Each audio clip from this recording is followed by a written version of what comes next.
सर्वतः पाणिपादं तत् सर्वतोक्षि शिरोमुखं सर्वतः श्रुतिमन् लोके सर्वमावృత్య తిష్టతి ఇస్ భగవద్గీత. భగవంతుని రూపం ఎలా ఉంటుంది? सर्वतः పాణిపాదం. ఆయన చేతులు పాదాలు సర్వత్రా ఉన్నాయి. తత్ సర్వతోక్షి శిరోముఖం.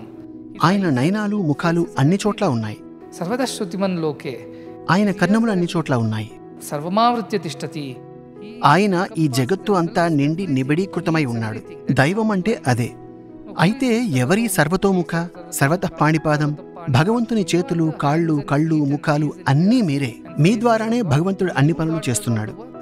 మన పురాణ ఇతిహాసాలు చెప్పిన విశ్వరూపం అంటే మీరే. దైవానికి రూపమే లేదు, మీరే ఆయన స్వరూపాలు. సేవకులు, తల్లిదండ్రులు, త్యాగజీవులు, విద్యార్థులు, వాళ్ల తల్లిదండ్రులు, సిబ్బంది, వీళ్ళందరి వల్లనే ఈ మిషన్ నడుస్తోంది. కొత్త వాళ్ళు ఇక్కడికి చేరే ప్రతిసారి భగవాన్ విశ్వరూపానికి మరో జత చేతులు వచ్చి చేరుతున్నాయి. ఈ మిషన్ రోజు రోజుకి ఇలాగే వృద్ధి చెందుతూ వస్తోంది. ప్రతిరోజు వేలాది మంది ఈ మిషన్లో చేరుతున్నారు. వాళ్ల చేతులు మా చేతులతో కలుస్తున్నాయి. మా ప్రయాణంలో వాళ్ళు కూడా జత కలుస్తున్నారు. వాళ్ల కళ్ళు చెవులు ముఖాలు మా కళ్ళు చెవులు ముఖాలుగా మారుతున్నాయి. అలాగే ఈ మిషన్ దేశవ్యాప్తంగా మాత్రమే కాదు, ప్రపంచవ్యాప్తంగా విస్తరిస్తోంది. మా మిషన్ సీక్రెట్ ఇదే. ಅದು ರಹಸ್ಯ ಏನಂದ್ರೆ ಇದನ್ನೇ ಅದರ ರಹಸ್ಯ.